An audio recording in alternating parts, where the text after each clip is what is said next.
So ngayon ay nandito ako sa Ito lang yung dalahin. Barangay Tindakan Dagat. Dito sa Pispan. Sa electric pan kasi meron pa rin eh. Electric pan. Akala ko mo kami sa koron. Pinadaan ko lang yung pinahinto. So sabi ko sayang din.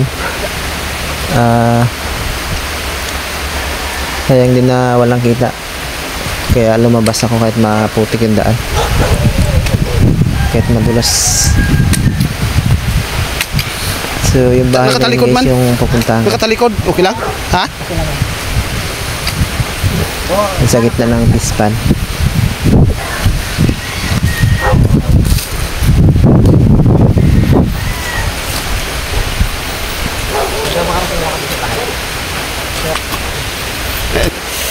Madulas lang. Nakakapagod. Masakit sa kilikili lang guys.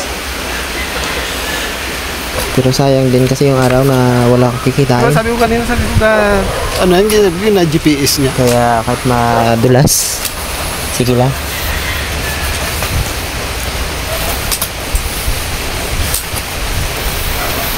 Dito, dahan-dahan lang. Medyo maputik dito sa kanila.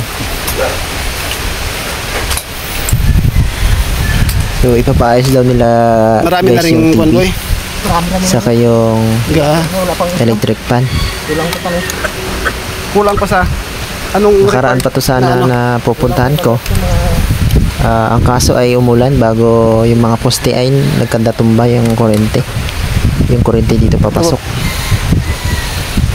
Kaya hindi natuloy, so ngayon lang ako nakapunta dito. So may tulay-tulay pa yun dito yung dadaanan guys.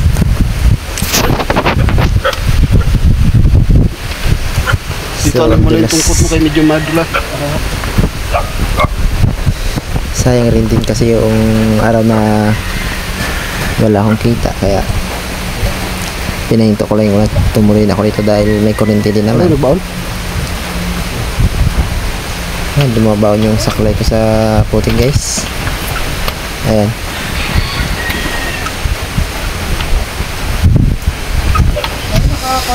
Grabing hingal ko dito.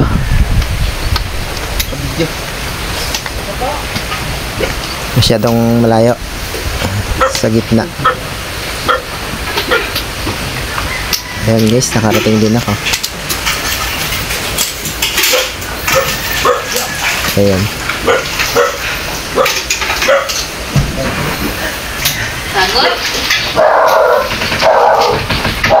Sagot? Sagot ako.